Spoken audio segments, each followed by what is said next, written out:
자, 우리 하나님 말씀 같이 보겠습니다. 요한일서 2장입니다.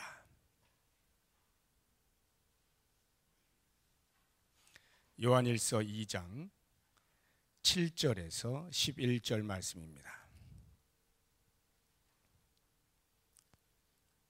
요한일서 2장 7절에서 11절 찾으셨으면 우리 다 같이 한 목소리로 읽겠습니다. 사랑하는 자들아, 내가 새 계명을 너희에게 쓰는 것이 아니라 너희가 처음부터 가진 옛 계명이니 이 옛 계명은 너희가 들은 바 말씀이거니와 다시 내가 너희에게 새 계명을 쓰노니 그에게와 너희에게도 참된 것이라. 이는 어둠이 지나가고 참 빛이 벌써 비침이니라. 빛 가운데 있다 하면서 그 형제를 미워하는 자는 지금까지 어둠에 있는 자요, 그의 형제를 사랑하는 자는 빛 가운데 거하여 자기 속에 거리낌이 없으나 그의 형제를 미워하는 자는 어둠에 있고 또 어둠에 행하며 갈 곳을 알지 못하나니 이는 그 어둠이 그의 눈을 멀게 하였음이라. 아멘. 오늘 마지막 금요 기도의 시간인데 또 마침 말씀이 이렇게 하나님 은혜인가 싶은 마음이 드는데요. 새 계명에 대한 사도 요한의 가르침입니다. 그가 이야기하고 있는 새 계명의 내용은 형제를 사랑하는 것입니다. 서로 사랑하라 하는 이 형제 사랑이 그가 강조하고 있는 새 계명인데요. 이 새 계명을 이야기하면서 요한 공동체에 말하고 있는 새 계명의 특징이 무엇인가 하는 것을 오늘 한 두 가지 살펴보고, 그리고 그 새 계명으로서의 형제 사랑이 주는 그 교훈에 담긴 의미들, 가치들이 무엇인가, 진실이 무엇인가 하는 것을 함께 생각을 해보도록 하겠습니다. 먼저 새 계명의 특징 두 가지를 이야기한다면, 첫 번째는 7절을 보시게 되면 너희가 처음부터 가진 옛 계명이다 이렇게 말하고 있습니다.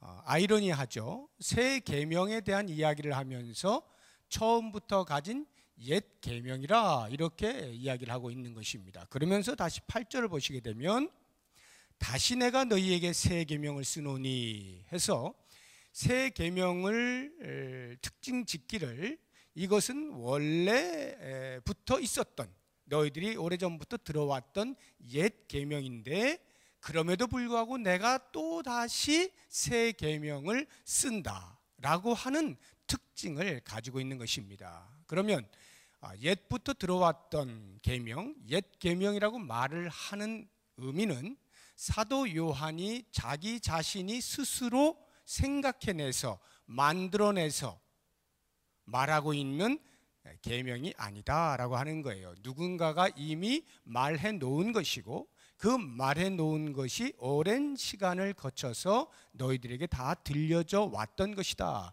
라고 이야기를 하고 있는 것입니다. 그렇다고 하면 오래전부터란 과연 언제부터인가? 서로 사랑하라, 형제를 사랑하라 라고 말하는 이것이 옛 계명이라고 할 때 언제부터 그들에게 계명으로 주어졌을까 하는 것을 우리가 한번 보면 좋겠습니다. 레위기, 창세기, 출애굽기, 레위기, 구약 성경 세 번째 책 19장을 한번 가보시기 바랍니다. 레위기 19장, 구약 성경 175쪽에 있습니다.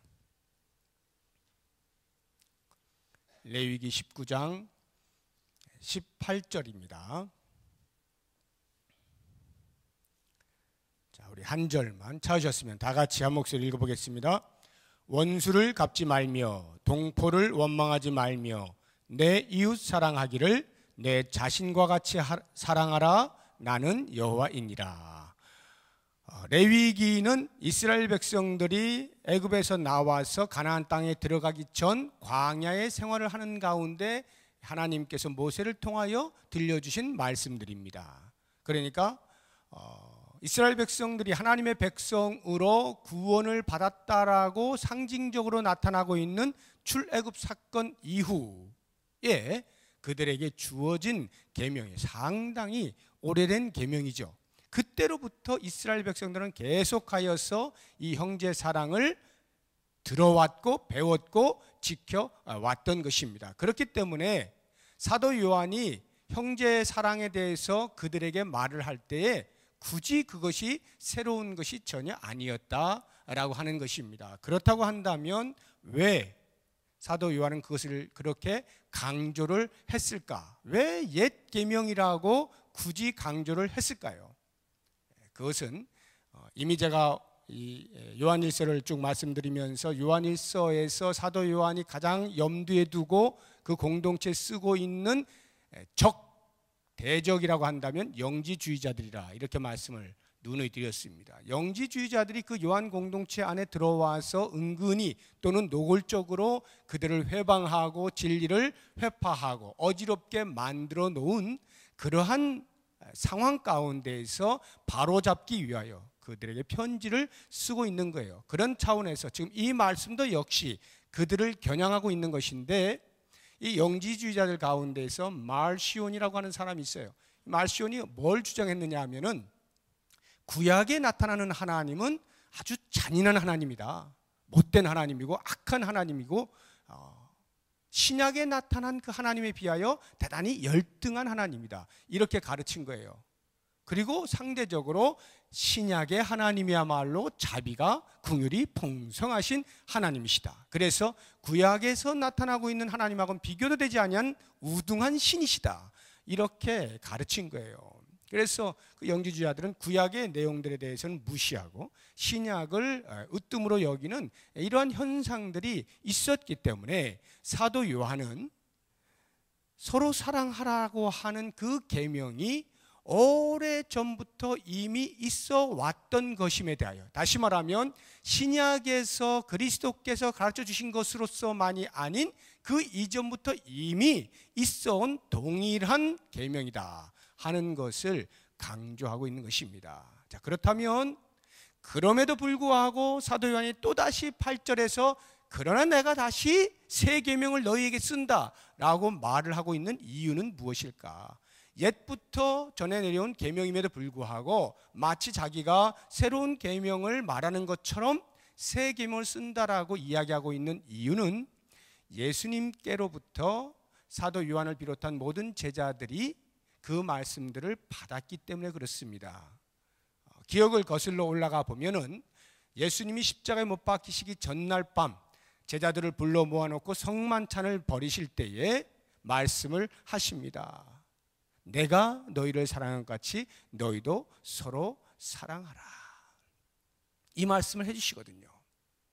내가 너희에게 새 계명을 쓰노니 내가 너희를 사랑한 것 같이 너희도 서로 사랑하라 하고 예수님께서 새 계명을 그들에게 주신다라고 말씀을 하셨고, 사도 요한은 예수님으로부터 새 계명이라고 들으면서 그 말씀을 받은 거예요. 그렇다고 하면 왜 예수님은 이미 레위기에부터 기록되어져 있는 그 서로 사랑하라는 계명의 말씀을 모르실 리가 없을 터인데 예수님께서 제자들에게 말씀하실 때 새 계명이라고 말씀을 하셨을까? 이것을 이해를 할 필요가 있겠습니다. 예수님이 말씀하시는 새 계명이라고 하는 것은 옛 계명에 비하여 새 계명, 헌 계명에 비하여 새 계명, 이런 의미가 아니고, 예수님이 말씀하시기를 나는 율법을 폐하러 온 것이 아니라 완성하러 오셨다라고 하신 것처럼 구약에 나타나고 있는 서로 사랑하라, 형제 사랑에 대한 그 계명을 예수 그리스도께서 완성시키셨다, 이 말이에요. 어떤 의미에서의 완성이냐?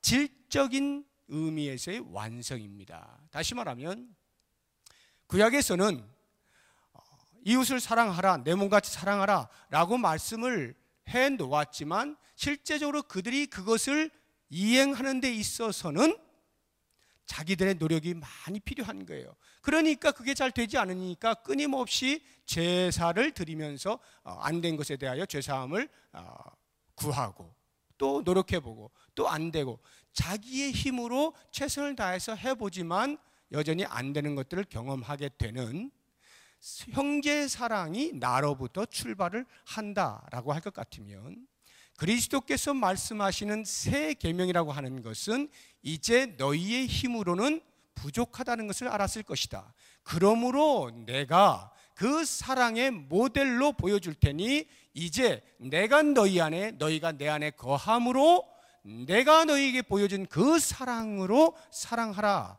라고 함으로써 우리 인간의 힘으로 할 수 없는 영역까지도 가능하도록 감당할 수 있도록 해 주셨다는 의미에서 새 계명, 질적으로 좀 더 심화되어졌다라고 하는 차원에서의 새 계명입니다. 실제로 신약의 가르침을 보면 구약에서의 가르침보다 훨씬 더 심화되어 있죠.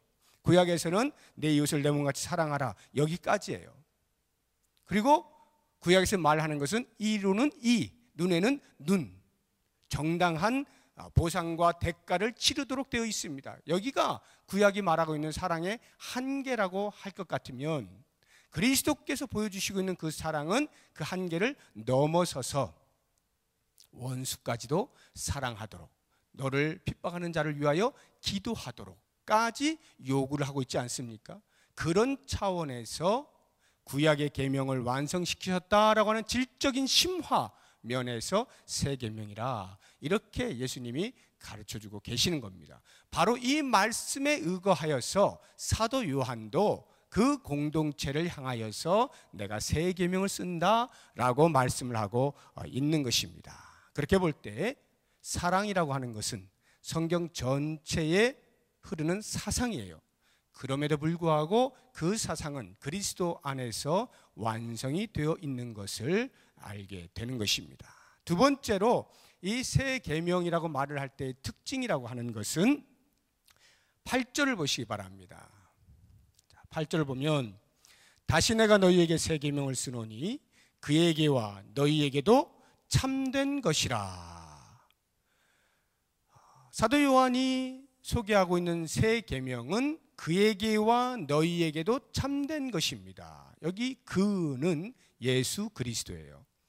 이 말의 의미를 잘 이해하실 필요가 있습니다. 예수 그리스도와 너희, 오늘날로 하면 우리라고 하죠. 그리스도와 우리에게 참된 것이다.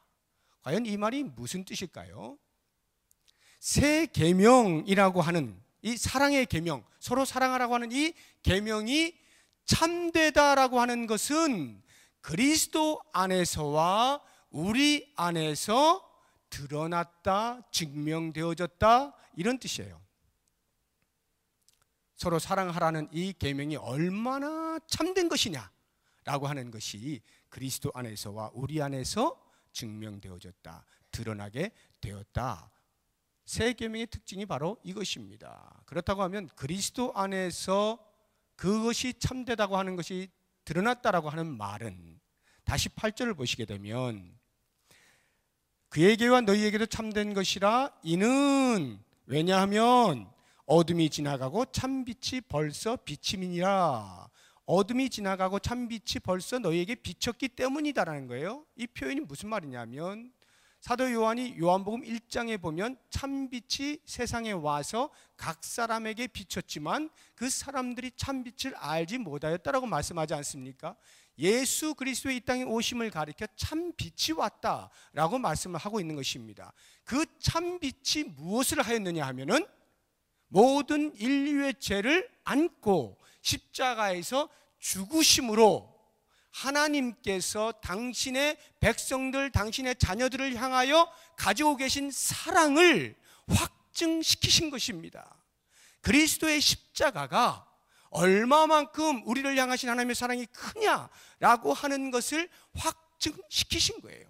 바로 이와 같은 크신 사랑, 참빛이 우리를 위하여 십자가에 매달리심으로 사랑을 보여주신 것, 이것이 바로 새 계명이라는 거예요.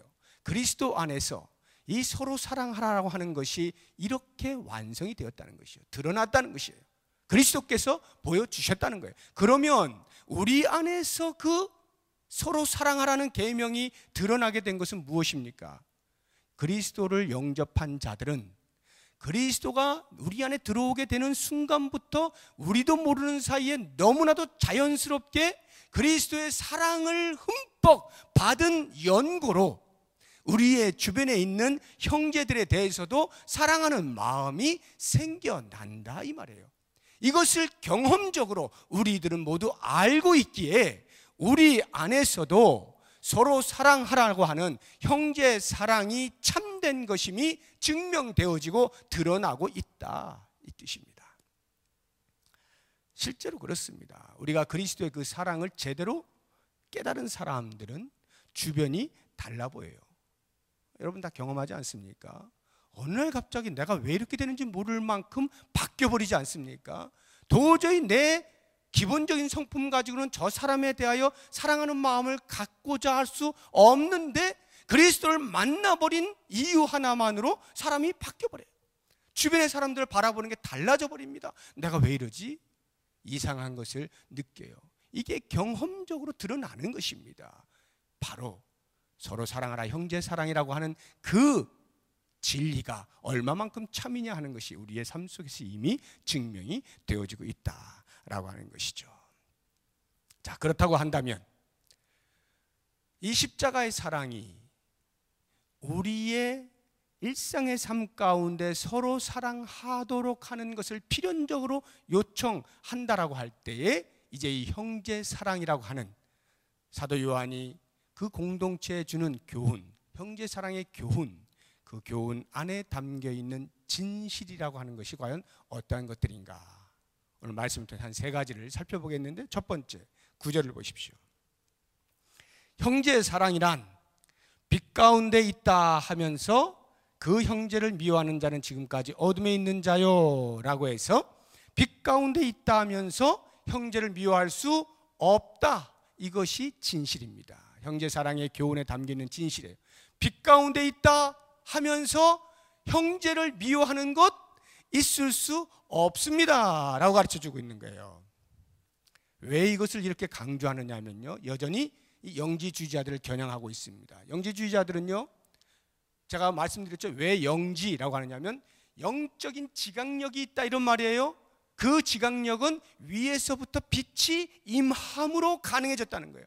그러니까 위에서부터 빛이 임해서 내가 영적인 지각력을 갖게 되어짐으로 완전히 나는 어마어마한 사람이 되어져 버린 것이다. 이게 영지주의자들의 주장이거든요. 빛을 받았다는 거예요. 그런데 빛을 받았다라고 여기는 이 영지주의자들의 삶을 보면 형제에 대하여 사랑하는 것이 없어요. 실제로 요한 공동체 안에 이 영지주의자들의 영향을 받은 성도들이 다른 사람에 대하여 나는 빛을 받았는데 너는 못 받았어? 무시하는 겁니다. 업신여기는 것입니다. 미워하고 싫어하고 증오하기까지 해도 아무 상관이 없어요. 왜? 나는 영적 지각력을 갖고 있는 빛을 받은 사람이고 쟤는 없는 사람이니까 차원이 달라. 그러니까 나랑 같이 놀 수도 없는 이러한 사상들을 가지고 있었단 말이죠. 사도 요한이 이야기하는 거예요. 너희들이 정말로 빛을 받았느냐? 그래서 영적으로 뭘 깨달았느냐? 그것으로 그리스도의 사람이 되는 것을 입증하는 것이 아니라 그리스도를 만나 인격적인 변화가 일어나는 삶에 있어서의 변화가 있을 때 비로소 제대로 빛을 받았다라고 말하는 것이야 라고 가르쳐주고 있는 거예요.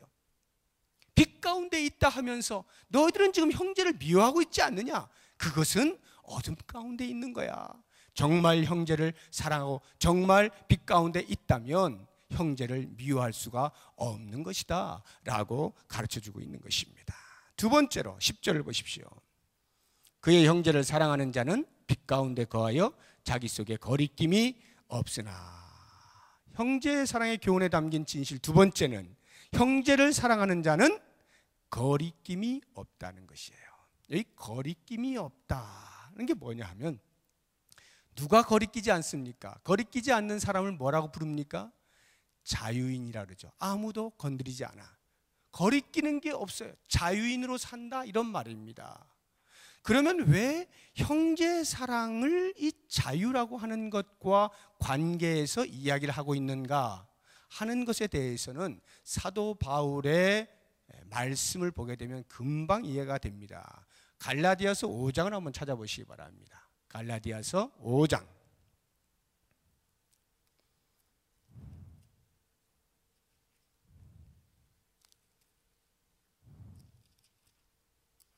13절.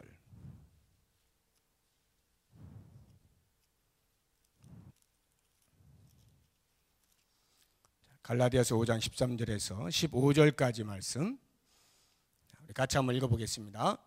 형제들아 너희가 자유를 위하여 부르심을 입었으나 그러나 그 자유로 육체의 기회를 삼지 말고 오직 사랑으로 서로 종노릇하라. 온 율법은 내 이웃 사랑하기를 내 자신같이 하라 하신 한 말씀에서 이루어졌나니 만일 서로 물고 먹으면 피차 멸망할까 조심하라. 여길 보니까 그 자유, 거리낌이 없는 자유는 무엇으로 사용될 때 가장 빛이 나는가? 사랑으로 서로 종노릇할 때 가장 빛이 나는 거예요. 그러니까 형제 사랑은 절대적으로 이 자유와 긴밀한 관계를 가지고 있는데 자유인이냐? 형제를 사랑하라는 거예요. 자유인이라면 형제를 사랑하게 되어 있다는 것입니다. 자유인은 거리낌이 없어요. 형제를 사랑하는 자는 거리낌이 없습니다. 만약에 내 마음에 계속해서 무엇인가가 자꾸 찔러요. 뭐가 자꾸 찔러요. 성령께서 내 마음 가운데서 뭔가를 자꾸 이야기하셔요. 내 이 육체의 소욕이 거슬러요. 계속 끊임없이 뭔가 부닥칩니다. 그것은 뭐냐? 형제를 사랑하지 않는 증거입니다. 형제를 사랑하라는 주의 말씀에 대하여 내가 이행하지 아니할 때 오는 부대낌이에요. 그러니까 그런 것이 있을 때는 속히 바라보고 빨리 그것을 제거할 때에 거리낌이 없어지게 되고 진정한 자유인으로서의 삶을 살게 돼요. 사랑으로 서로 종노릇할 때 그 사람이 진정한 자유인으로 만끽하며 살아갈 수가 있는 거예요. 자, 이 형제 사랑의 교훈이 담고 있는 세 번째 진실은 11절에 나옵니다. 본문 요한일서 2장 11절. 그의 형제를 미워하는 자는 어둠에 있고 또 어둠에 행하며 갈 것을 알지 못하나니 이는 그 어둠이 그의 눈을 멀게 하였습니다. 형제를 미워하는 자는 어디에 있다고요? 어둠에 있다 하는 것이 진실입니다. 형제를 미워하는 자는 어둠에 있어요. 자, 그러면 이제 이 말씀을 듣고 우리 가운데 상당수는 괴롭습니다. 나 지금 누굴 좀 미워하려고 하는 것 같은데, 지금 내가 좀 누구를 좀 미워하고 있는 것 같은데, 그렇다면 내가 지금 어둠에 있다는 말인가? 이게 도대체 무슨 말인가? 한번 구원받으면 하나님께서 그 구원을 보장해 주신다고 했는데, 아니 그럼 내가 지금 어둠에 있다는 말인가?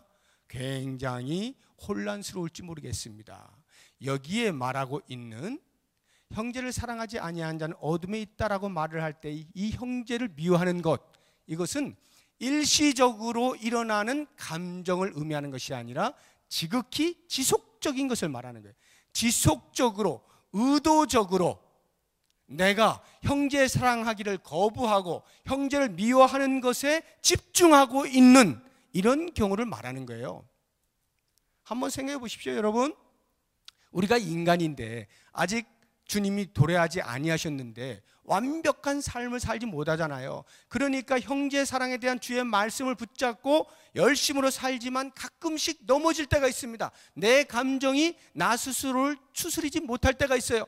그래서 어떤 상황을 보게 될 때 저 사람 왜 저러지? 하고 마음에 미움이 생길 수가 있습니다. 그러나 우리는 자유인이기 때문에 그러한 것을 거리끼도록 계속 놔두지를 않아요. 마음이 부대끼기 때문에 이것을 없애고야 맙니다. 그래서 일시적으로 일어나는 감정이 있다 하더라도 그것을 빨리빨리 없애는 거예요. 회개를 하든지 가서 용서를 구하든지 여러 가지 일들을 통해서 내 속에 부대끼지 아니하도록 하게 되어 있어요. 빛 가운데 있는 자는. 그런데 그것을 하지 않고 부대끼는데도 가만 놔둔다는 것은 빛 가운데 없다는 뜻이다 이 말이에요. 양심이 화인 맞았다는 것이에요. 전혀 죄에 대한 감각이 없는 상태다 이거예요. 어둠에 있는 자는 죄 감각이 없어요. 그것이 죄인지 아닌지조차도 모르고 내가 지금 부대끼고 있는지 아닌지조차도 모릅니다. 그렇기 때문에 형제를 사랑하지 않고도 형제를 미워하는 상태에서도 그대로 아무렇지 않게 살아갈 수가 있는 거예요. 그런데 정말 내가 그리스도의 빛 가운데 들어와 있고 그 그리스도의 빛이 나를 비추어 내가 새로운 사람으로의 자리에 나아갔다라고 하는 확신이 있고 경험이 있는 자는 계속하여 미워할 수 없게 돼 있어요. 어둠이 우리의 눈을 가리고 있는 것인데 빛이 오심으로 우리는 그 어둠으로부터 나와 있는지 아닙니까? 그래서 그 빛으로 볼 때에 그리스도께서 나뿐만이 아니라 내 옆에 있는 형제도 여전히 그 빛으로 비추셔서 받아들이셨다는 것을 우리가 안다는 거예요. 볼 수 있기 때문에 그리스도께서 받은 자를 내가 어떻게 미워하고 내가 어떻게 거부할 수가 있느냐는 거죠. 그래서 형제를 미워하는 자는 어둠에 있다는 말이 맞는 말입니다. 다시, 그래서 지금 여러분 혹시 이 말씀 듣고 괴롭습니까? 내가 지금 아직 해결되지 못한 게 있는데 해결하시라고요. 말씀을 들었을 때 지금 해결하시라고요. 이게 우리의 본분이에요. 그리스도인은 해결해야만 살 수 있게 돼 있어요. 안 그러면 힘들어요. 사랑하는 여러분, 2011년 한 해가 다 저물어가고 있습니다. 1년 한 해를 돌아보시면서 혹시 내가 주의 말씀이 이렇게 하심에도 불구하고 내 감정이 나를 넘어서지 못함으로 내가 미워한 채로 남겨두고 있는 그 무엇이 있지는 않습니까? 해결해야 됩니다. 해 지나가기 전에 해결해야 되죠. 저는 이 말씀을 보면서 놀라운 사실 하나를 발견하는데, 성경의 가르침을 요약할 때 우리는 그것을 대강령이라 하죠.